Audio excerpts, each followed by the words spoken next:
Hello, I'm Tony, and welcome to the Tony Shap Show.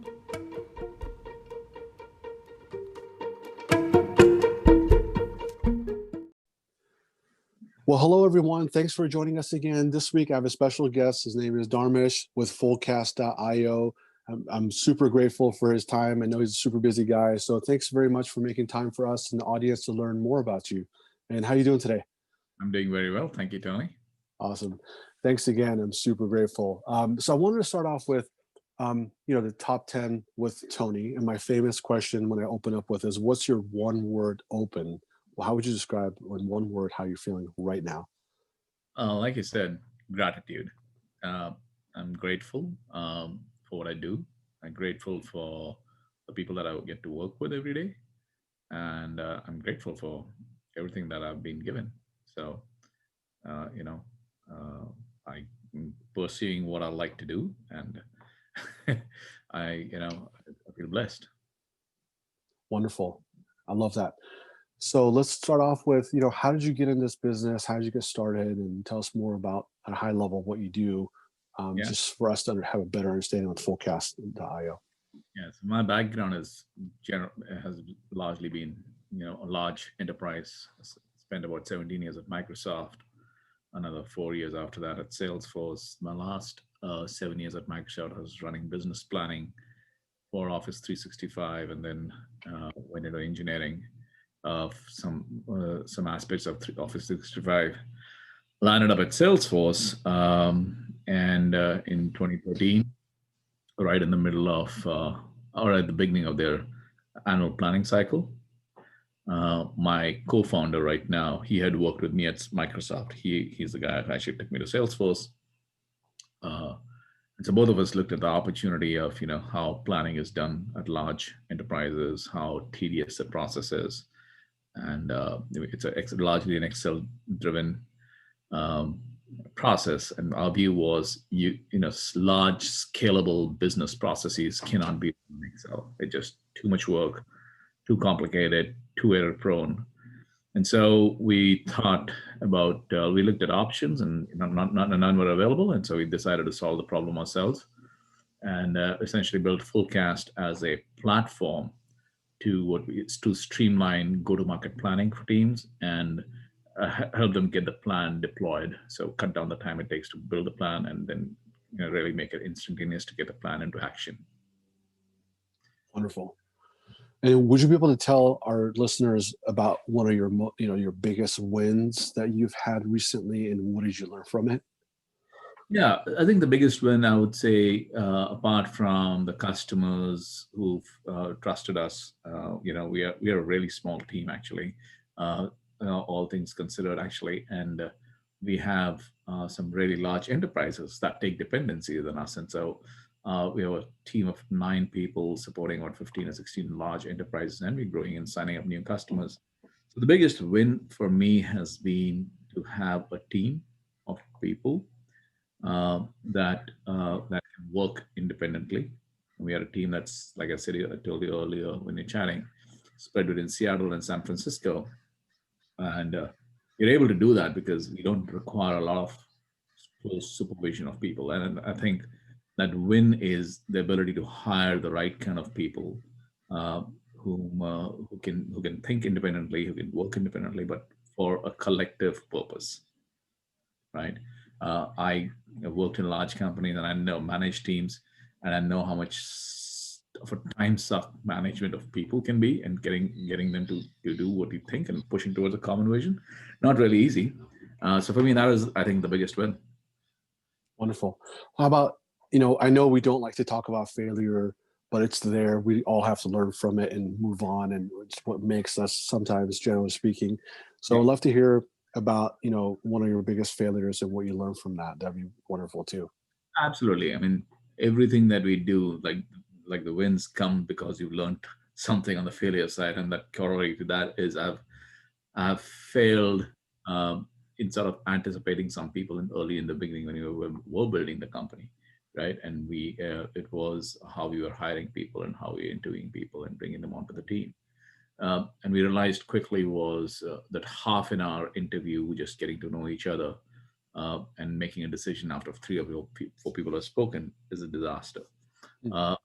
Especially in a startup, because the startup has a lot of things are known, but a lot of things are unknown as well. And so you might be hiring a person and he can talk very nicely and it's all things works, but when the rubber hits the road, is not able to live up to the values that you as a team are putting together. And I think we quickly found out how um, distracting that can be. And not only that, it can be, if it's not nipped in the bud on time, it can be quite toxic for the company, right? Understood. I think for us, we quickly realized was that the failure was, if you're going to hire people who do not align with the core values of your company, and the values are not just put on paper, that you have to live them, then it's a disaster. Got it. Would you be able to go into telling our listeners more along the lines of what is your biggest business expense as of today?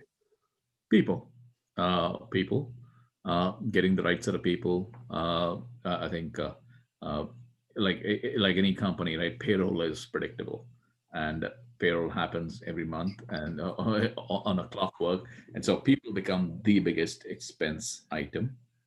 I mean, yeah, today's dev cost, hosting costs are relatively cheap compared to what it used to be. So I think people become the number one asset and the number one cost center. Totally. Human capital, right? Yes. It's a common one, and it is with a lot of leaders I speak to as well. So let's go into your favorite online business tool. What is that for you today? I like Miro, actually. It's I noodle a lot. I think about frameworks in terms of like how do we spend time in terms of just orchestrating ourselves. And now the fact that we're all kind of locked up, working independently, and no more whiteboards, then it's all the more reason for something like a Miro to just brainstorm what you're going to talk, how you're going to talk, and push it out there. In fact, I was just talking to my team. Every Friday we have this stunning calls, and my partner was saying, "I miss our whiteboards." I'm like, "Yes, I know. We all miss our whiteboards." Absolutely. I know the only whiteboard we have, to your point, the only whiteboard we have is on Zoom. We could, pull out your iPad, get your pen, and then Exactly. screen share that, a little bit of a, yeah, I know someone that's whiteboard is very important to him. And one of my closest friends, he's a great leader. And every time we have a meeting, when it used to be in the past face to face, I would always have a whiteboard ready for him. So I know how important that is, to all of us. Great. What about your client acquisition? What's your best source for acquiring new high value clients as of today in this market? Yeah. So it's our outbound sales strategy that's working. That's and an investment in content. And so we tend to do webinars or fireside chats, and so that's been a good way for us to sort of find prospects who align with our point of view.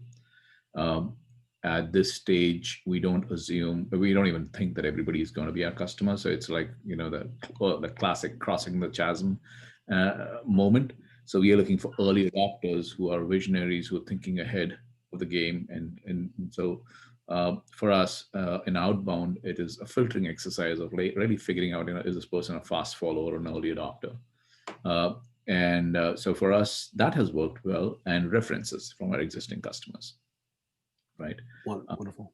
Every single customer of ours that has come in to date has largely been inbound, even though we're running an outbound campaign. But these are people who hear about us, they hear from their peers, and they'll say, "Hey, like, we want to talk to you."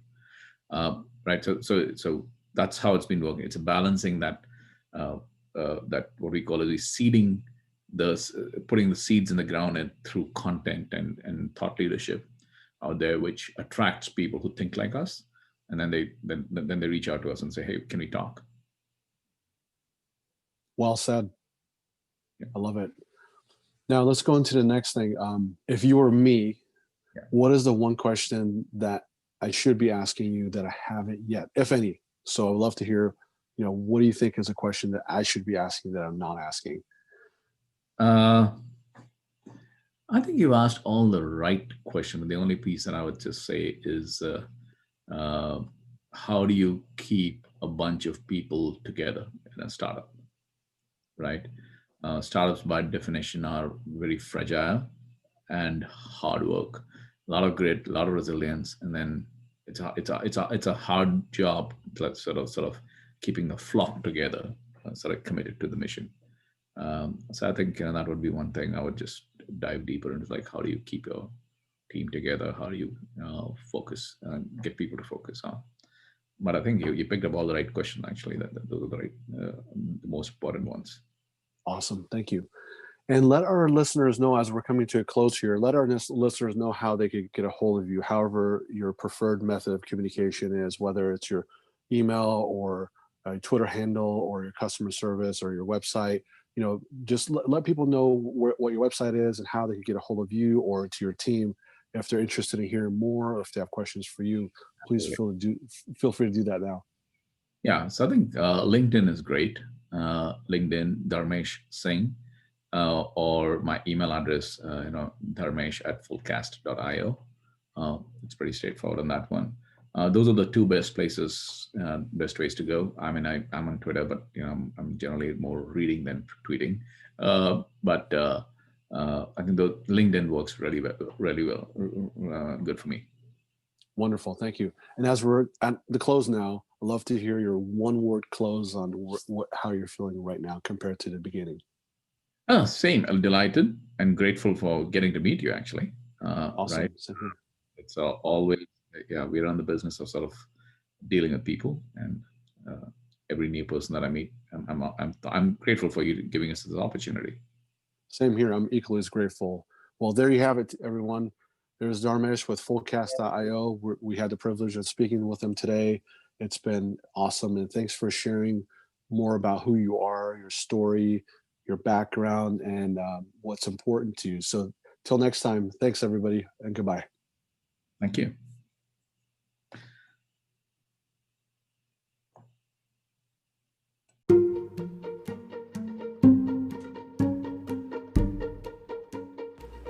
And there you go. I hope you enjoyed it, and great to have you, and thanks for listening. And don't forget to subscribe and stay tuned for the next episode. Till next time, onwards and upwards.